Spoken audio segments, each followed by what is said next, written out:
"Adia, you should pack your things. We don't want you here anymore." Can you imagine building a home with your own 2 hands? Only to have your own brother say those words to you. I stood in the living room of the very house I bought, the walls I painted still smelling faintly of hope. I stared at the faces gathered like a jury ready to deliver a verdict. My mother, my brothers, Haki's wife, and my cousins. It was Haki who spoke, his lips twisted in a smirk that made my blood run cold. My chest tightened so hard I thought my ribs would crack, as if the walls themselves were closing in on me. This was my home, the physical proof of my every sacrifice, my dream made real. How could the very people I gave shelter to, the family I loved, turn on me like this? What they didn't know, what they couldn't see behind my shocked silence, was that I would not just walk away. They had made a terrible mistake. They had forgotten who I was. Adia had always dreamed of building her own house. Not just a place to live, but a sanctuary. A warm space, filled with love. And when the last brick was laid and the final coat of paint was dry, she felt a pride so deep it warmed her from the inside out. Her first thought was to share this joy. Family, she believed, was meant to share everything. So, she opened her doors wide. Her mother, her brother Haki, and his wife moved in. At first, it was everything she had imagined. The house was filled with smiles, with words of thanks, with promises of a happy life together. They told her how lucky they were to have her, how generous she was. Adia believed this was the foundation of a real family home, living together, supporting each other, and filling every room with love and laughter. But as the days melted into weeks, the warmth began to fade, slowly at first, like a fire running out of wood. The grateful smiles became rare, and the thank yous grew quiet, replaced by unspoken expectations and then outright demands. The home that once felt filled with gratitude started to feel heavy, burdened by entitlement. It seemed her family no longer saw her as the generous sister who built the house, but as someone who owed them a place in it. The pure joy she felt when she first welcomed them began to curdle into a quiet ache in her heart. She slowly began to realize that the home she had worked so hard for, the dream she had poured her soul into, was slipping right out of her hands. In the beginning, Adia told herself that everything was fine, that she was just imagining things. But soon, the small cracks in their happy family picture began to show, too deep to ignore. The little smiles and soft words of thanks that once warmed her heart completely disappeared. One evening, after she had spent hours cooking a special meal she knew they all liked, she watched Haki's wife push her plate away with a look of disgust. "This food has no taste," she whispered to Haki, loud enough for Adia to hear, followed by a quiet laugh. The words stung like a slap, but Adia forced a smile and pretended she hadn't heard, clearing the table in silence. Another time, her mother sat in the living room, the one Adia had decorated with such care, and complained loudly about her choices. "Why did you choose this color for the curtains? It looks so cheap," she muttered, as if she had forgotten it was Adia's money. Adia's sweat, and Adia's dream that had built and furnished those very walls. Adia tried to brush it off, to tell herself her mother was just having a bad day, but the whispers grew louder and more frequent. She would walk past a room and hear her family talking in low voices, their conversation stopping the moment they saw her. Their laughter often had a sharp, cruel edge to it that cut straight through her heart.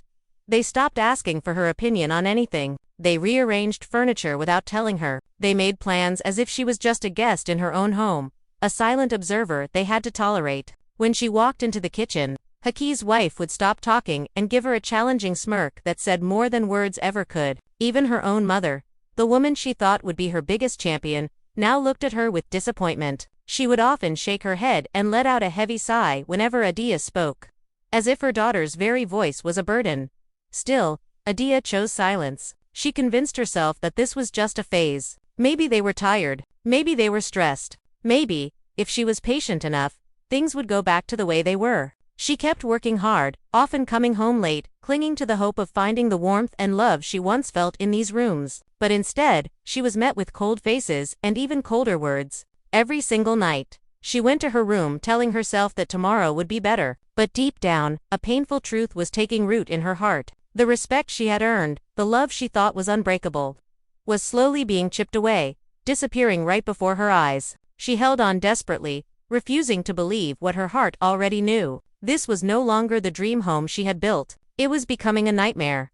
That night, the nightmare became real. Adia came home, exhausted from a long day at work, carrying her bag and looking forward to the quiet peace of her own room. But when she reached her bedroom door, something felt wrong. The handle wouldn't turn. She tried again, jiggling it, but the door was locked from the inside. Confused, she knocked softly, thinking it must be a mistake. There was no answer. A dreadful feeling began to creep over her. She looked around and noticed something that made her heart stop. Her clothes, her books, her favorite blanket from her childhood, all her personal belongings had been dumped in a pile in the small, dusty storeroom at the back of the house. Her things were stacked carelessly, like unwanted junk, as if they, and she, no longer belonged. Her heart sank into the pit of her stomach. She turned to her family, who were watching her from the living room, her eyes begging for an explanation, for some kind of misunderstanding, but there was no kindness in their faces. Her brother Hockey looked her straight in the eye, his expression hard and cold. "You should give space to the real family," he said, his voice void of any warmth. "You can look for another place to stay." His wife stood beside him, her arms crossed, a small, triumphant smirk on her face, as if she had just won a secret, ugly battle. Even her mother, the woman she trusted more than anyone in the world, avoided her gaze and mumbled, "It's better this way, Adia." Adia stood frozen, the cruel words echoing in her mind. The real family, were they saying she wasn't a part of them anymore? She had built this house, brick by painful brick. She had paid for every window, every door. Yet here she was, being told she didn't belong. The comfortable couch in the living room suddenly became her bed that night. She curled up on it, pulling a thin throw blanket over her, while happy sounds drifted from the rooms she once decorated with so much love. They ate dinner. They joked. They celebrated, as if kicking her out of her own room meant nothing at all. Every burst of their laughter was a reminder of the painful truth. Her own family had locked her out of the very life she had created for them. She stared at the ceiling, tears burning the corners of her eyes, but she refused to let them fall. She would not give them the satisfaction of seeing her cry. Instead, she swallowed the immense pain, holding it inside her like a heavy, sharp stone in her chest. That night of deep humiliation changed something inside Adia. She finally understood that she was no longer seen as the owner, no longer treated as the heart of the home she had built. In their eyes, she was now an outsider. The betrayal was deeper and more painful than anything she could have ever imagined. But in her silence, something stronger than tears began to grow. It was a quiet, cold fire of resolve, a fire that would soon show her family who truly belonged in this house. Adia woke the next morning with swollen eyes, but her face was a mask of calm. She had learned a hard lesson in the lonely silence of the night before. Crying would not fix this. Begging for love and respect from people who had already turned their backs on her would only make her look weaker in their eyes. So, instead of fighting with loud words and angry arguments, she chose a different path, a path her family would never expect. She decided to remain silent, to smile politely when they mocked her, and to act as if their insults and cold shoulders did not hurt her. But behind her quiet, patient face, a plan was carefully taking shape. She was no longer a victim. She was a survivor, gathering her weapons. From that day on, she became a silent observer in her own home. Whenever her mother made a harsh, cutting comment about her, Adia would later write it down in a small notebook, noting the date and time. When Hockey or his wife spoke rudely to her, or bragged to others about their house, she would secretly record their conversations on her phone. If they used her money to buy things for themselves, or demanded she pay for items, she meticulously kept the receipts, filing them away in a folder. Every tiny detail of their disrespect, no matter how small it seemed, she documented and stored as proof.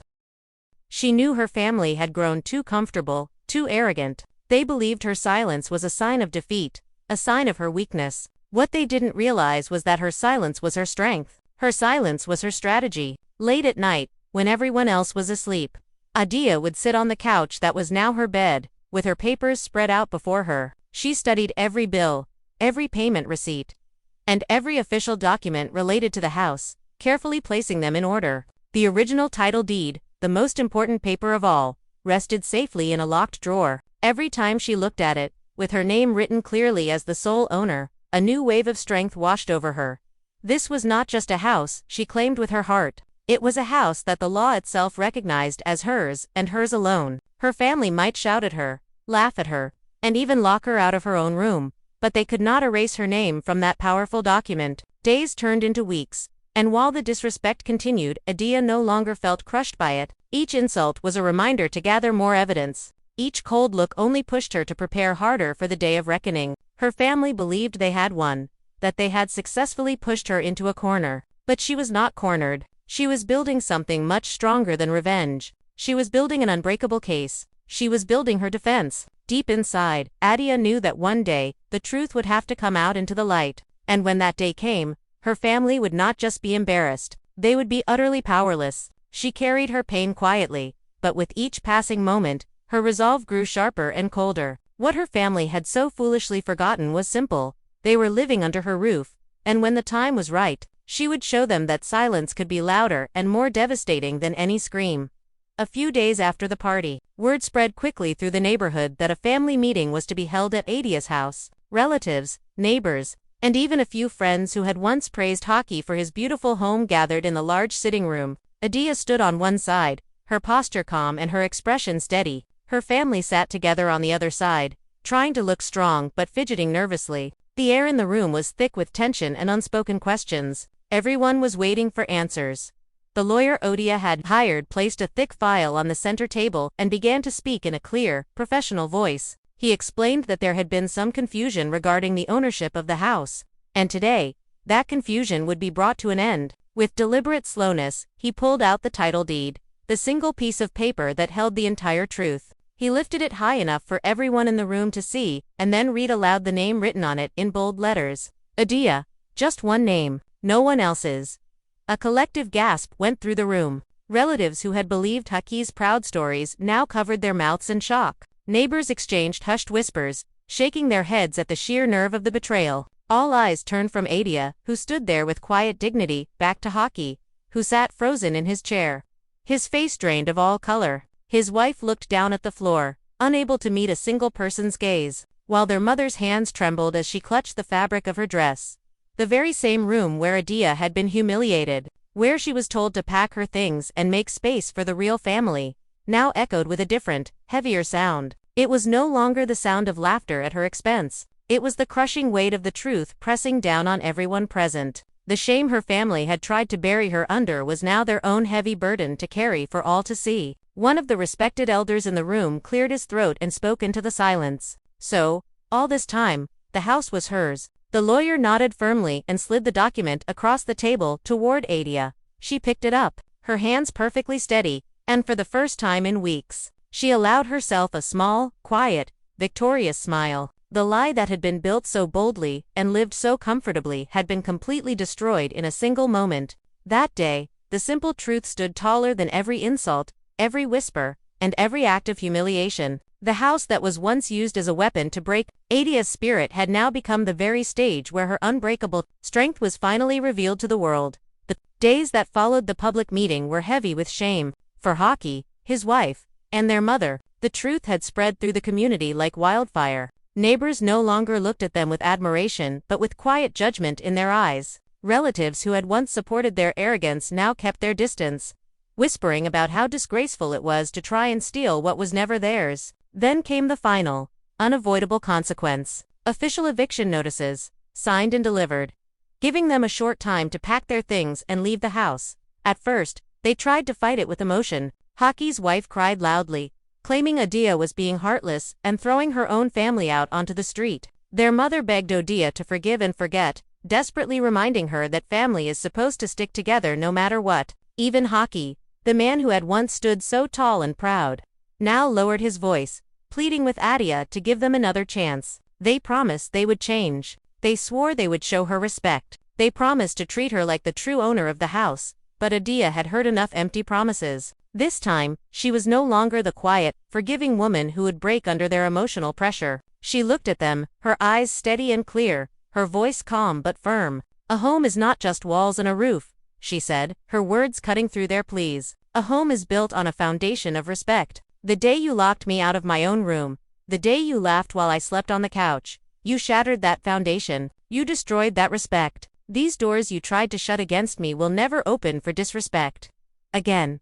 Her words hit them harder than any angry shout could have. In that moment, they finally realized they had lost all control over her. They could no longer twist her kindness into weakness. The same house where they had once made her feel small and insignificant was now the place where their pride completely crumbled. One by one, they began to pack their belongings. The same hands that had carelessly moved her things to the storeroom now carried their own bags out of the house for the last time. Neighbors stood outside, watching in silence. Some shook their heads in pity, while others whispered about how quickly life can turn. Haki's wife avoided everyone's eyes, her former arrogance replaced by a deep, burning shame. Their mother walked slowly, her head bowed, unable to face the truth she had willingly ignored for so long.